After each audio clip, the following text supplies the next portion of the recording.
Hello बच्चों, देखिए अब मैं कुछ क्वेश्चन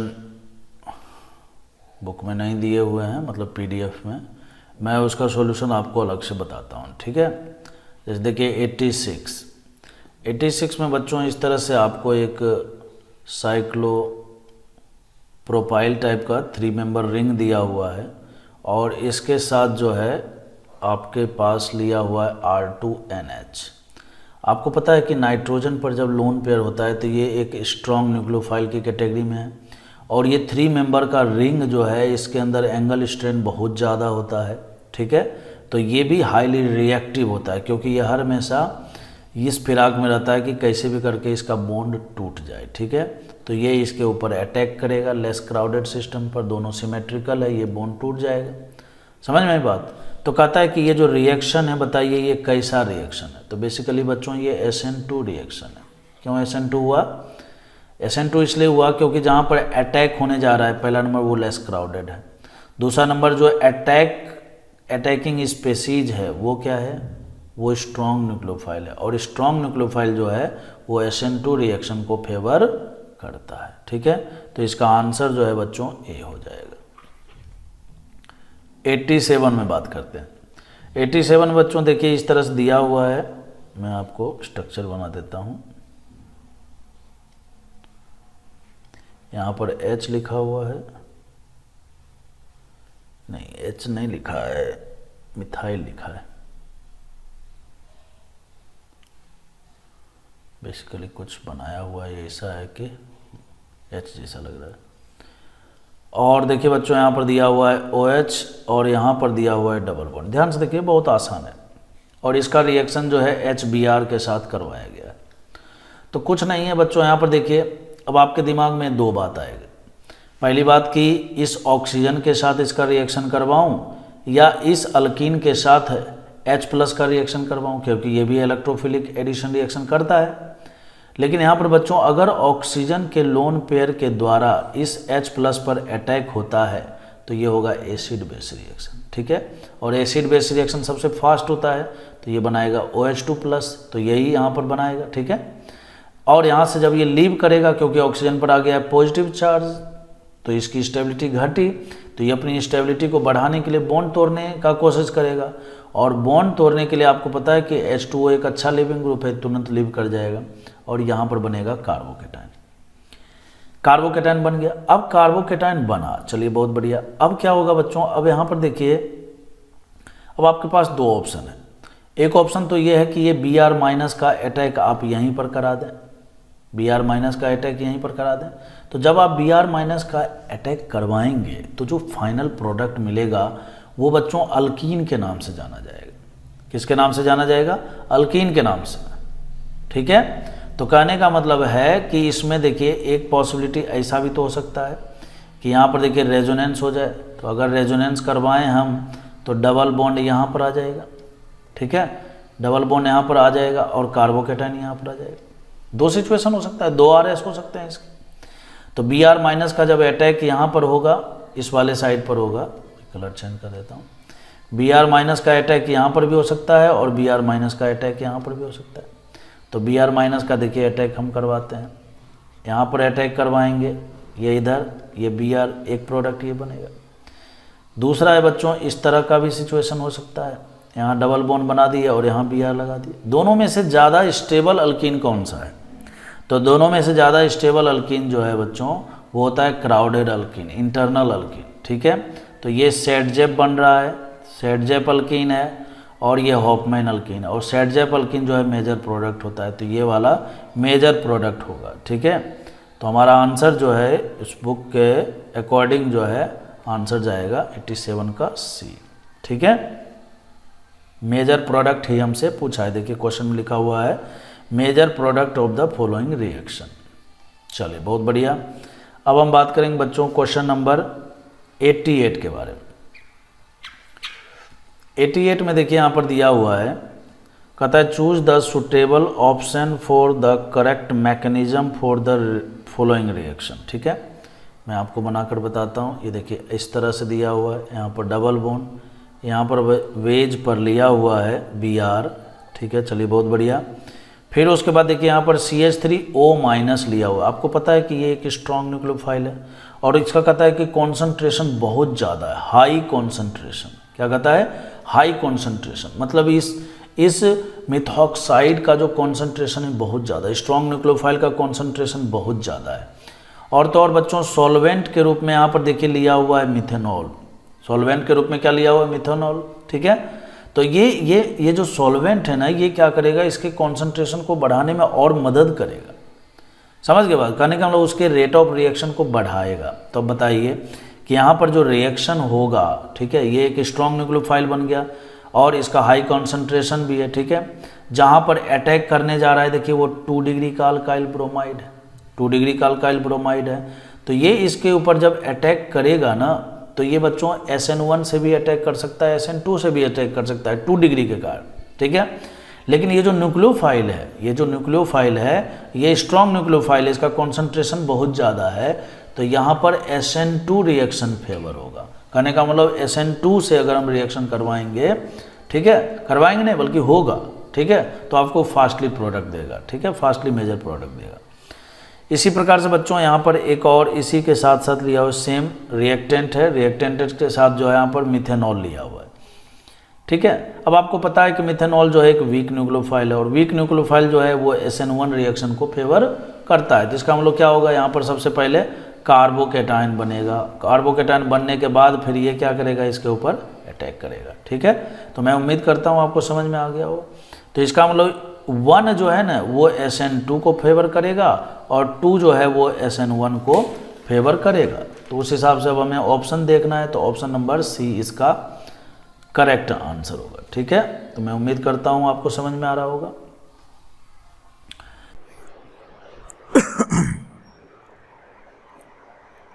देखिए बच्चों क्वेश्चन नंबर 89 में हमारे सामने 2 रिएक्शन रखा हुआ है। ठीक है, और दोनों रिएक्शन में हमें केवल ये पहचानना है कि कौन सा मैकेनिज्म लगा है।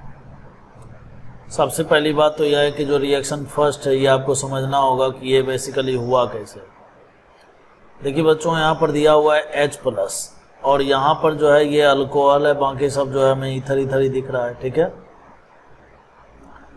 ईथर तो वैसे इनर्ट होता है लेकिन एसिडिक मीडियम में ईथर जो है रिएक्शन करता है। ठीक है, अगर आप इस सिस्टम को गौर से देखें तो देखिए यहाँ पर इस वाले कार्बन को और इस वाले कार्बन को पहचानिए, क्योंकि इस कार्बन से एक मिथाइल ग्रुप लगा हुआ है, यहाँ पर भी एक मिथाइल ग्रुप लगा हुआ है। ठीक है, अब इस कार्बन पर देखिए यहाँ पर है 1 2 3 4 और ये 5। उस हिसाब से अगर आप समझेंगे तो यहाँ पर देखिए आपको दिखेगा 1 2 3 4 और ये 5। ठीक है, ये 5 मेंबर रिंग है। फिर उसी प्रकार से अगर आप इधर से समझेंगे, समझने का प्रयास करेंगे तो देखिए यहाँ पर है 1 2 इसको बोल रहा हूँ मैं, 3 इसको, 4 इसको, 5 इसको और 6, एक 6 मेंबर का रिंग बना हुआ है इसी कार्बन को लेकर। और ये तभी पॉसिबल हो सकता है, ये ध्यान से सुनिएगा, ये तभी पॉसिबल हो सकता है जब ये बॉन्ड यहाँ से टूटे। ठीक है, कैसे? देखिए बच्चों यहाँ से 1, ये 2, ये 3, ये 4, ये 5 और ये 6। ठीक है, यहाँ से यहाँ तक देखिए 6 लिंकेज बन रहा है। तो अब होगा क्या, ये प्रोडक्ट कैसे बनेगा? सबसे पहला नंबर बच्चों ये जो ऑक्सीजन पर लोन पेयर है ये प्रोटोनेट होगा। तो जैसे ही प्रोटोनेट होगा तो ऑक्सीजन पर पॉजिटिव चार्ज, तो ऑक्सीजन पर पॉजिटिव चार्ज जैसे ही आएगा तो आप जानते हो कि ये वाला बॉन्ड यहाँ से टूट जाएगा। ठीक है, ये बॉन्ड यहाँ से टूटेगा और बॉन्ड टूटने के बाद यहाँ पर आएगा पॉजिटिव चार्ज। ठीक है, तो मैं इसको थोड़ा सा एक बार इरेज कर लेता हूँ ताकि थोड़ा अच्छे से समझ में आए। ये बॉन्ड यहाँ से टूटेगा और इस पर आएगा यहाँ पर पॉजिटिव चार्ज। ठीक है, अब इस पॉजिटिव चार्ज, देखिए इस पॉजिटिव चार्ज पर ये जो ऑक्सीजन का जो लोन पेयर है ये इस पर क्या करेगा, इंट्रामोलेकुलर अटैक करेगा। ठीक है, और इंट्रामोलेकुलर अटैक करके आपको ये वाला प्रोडक्ट मिल जाएगा। ठीक है, तो अब देखिए ये जो रिएक्शन है बेसिकली अब ये हुआ कैसे। ठीक है, ये रिएक्शन हुआ कैसे। ठीक है, तो इस रिएक्शन को होने के लिए सबसे पहला नंबर ये जो मिथॉक्सी ग्रुप है, ये जो ईथर था इसका प्रोटोनेशन हुआ, प्रोटोनेशन के बाद जो है आप जानते हो कि बॉन्ड टूटता है, बॉन्ड टूटेगा तो बॉन्ड वैसे पोजीशन पर टूटना चाहिए, क्योंकि बॉन्ड टूटने के बाद कार्बोकेटायन बनेगा, तो कार्बोकेटायन हमें वैसे पोजीशन पर बनाना है जहाँ पर बनने वाला कार्बोकेटायन ज़्यादा स्टेबल होगा, ठीक है। तो इसलिए हमने यहाँ से इस बॉन्ड को तोड़ दिया और यहाँ पर कार्बोकेटायन बनाया। फिर इस कार्बोकेटायन पर ये 1 2 ये 3 ये 4 ये 5 और ये 6 ऑक्सीजन, 6th ऑक्सीजन जो है इसके ऊपर इंट्रामोलेकुलर अटैक करके ये बनाया, ठीक है। तो इस रिएक्शन में कार्बोकेटायन का बनना इस बात का सबूत है ना। इस रिएक्शन के दरमियान कार्बोकेटायन का बनना, कार्बोकेटायन बना है मतलब इंटरमीडिएट बना है और कार्बोकेटायन जो है बच्चों SN1 मैकेनिज्म में बनता है, ठीक है। तो इसका मतलब ये हो गया कि रिएक्शन 1 SN1 मैकेनिज्म को शो कर रहा है। चलिए अब SN2 बात कर लें, सॉरी दूसरा रिएक्शन में बात कर लें। दूसरे रिएक्शन में बच्चों इस वाले कार्बन को अगर आप गौर से देखिएगा तो ये आपको 3 डिग्री का अल्काइल हैलाइड दिख रहा है और जैसे 3 डिग्री का अल्काइल हैलाइड दिखता है तो दिमाग में आता है कि अरे ये तो SN1 को ही फेवर करेगा, क्योंकि क्राउडिंग में SN2 फेवर नहीं करता। लेकिन बच्चों यहाँ पर SN1 के साथ क्या होने वाला है, यही मेन समझने वाला पॉइंट है इसमें। अब आप सोचिए, अगर मान लीजिए कि ये SN1 होता है तो SN1 होता है तो यहाँ पर कार्बोकेटायन बनेगा। कार्बोकेटायन का बनना मतलब इंटरमीडिएट, ठीक है। और हम जानते हैं कि इंटरमीडिएट जितना ज़्यादा स्टेबल होगा, है ना, फाइनल प्रोडक्ट जो है मेजर प्रोडक्ट उतना ही अच्छा हमें मिलेगा। अब यहाँ पर देखिए कार्बोकेटायन के साथ क्या हो रहा है। कार्बोकेटायन को स्टेबिलिटी किससे मिल रही है? कार्बोकेटायन को इधर से हाइपर कंजुगेशन के द्वारा स्टेबिलिटी मिल रही है, इधर से भी हाइपर कंजुगेशन। लेकिन यहाँ पर इसके ठीक बगल में देखिए क्या हो रहा है, ये जो C double bond O group है ये तो -M इफेक्ट लगाकर जो है इलेक्ट्रॉन खींचने का काम कर रहा है। समझ में आ रहा है क्या? ये क्या कर रहा है? और तो और ये भी -I इफेक्ट लगा रहा है।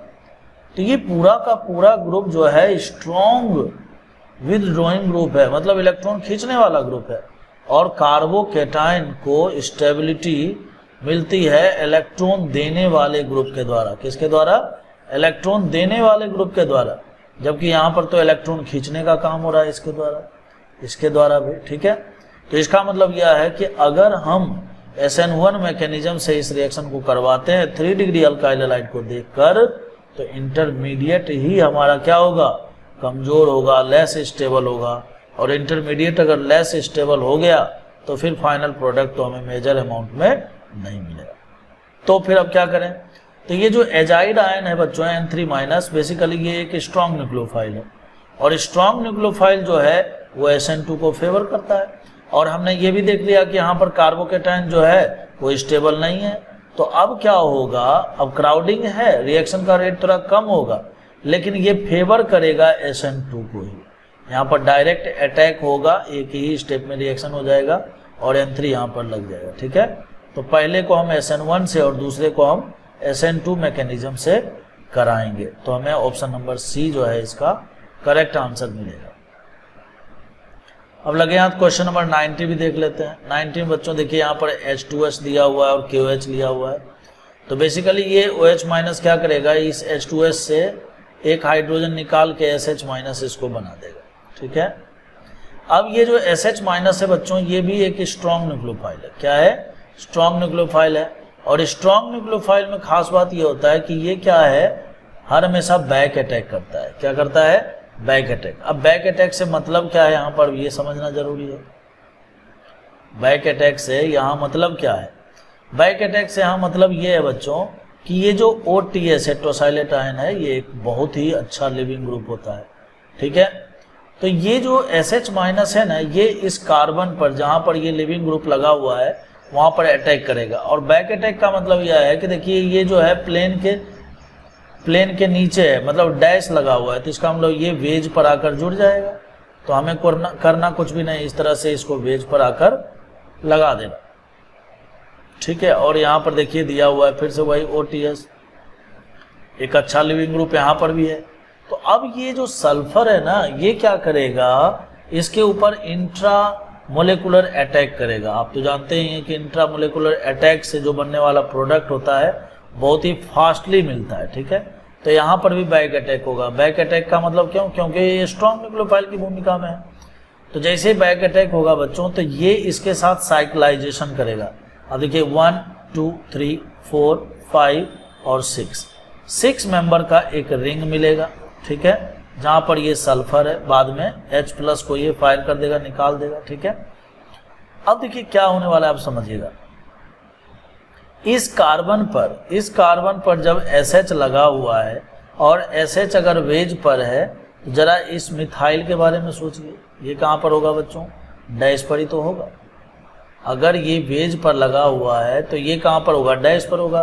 तो यहाँ पर इसके ठीक बगल में जो है एक मिथाइल होगा, वो डैश पर होगा। जहाँ अटैक करने जा रहा है वहाँ पर भी SH कहाँ पर है? वेज पर ही है ना। मतलब यूं समझ लीजिए, ऐसे करके, ऐसे, ठीक है, ऐसे। तो ये भी देखिए वेज पर है, तो ये डैश पर, तो इसका मतलब यहाँ पर भी मिथाइल क्या है? डैश पर ही है। तो ये रहा 1 2 3 4 पर क्या है? 2 मिथाइल ग्रुप लगा हुआ। तो इस तरह का स्ट्रक्चर हमें देखने को मिलेगा। तो ऑप्शन नंबर बी इसका करेक्ट आंसर, ठीक है।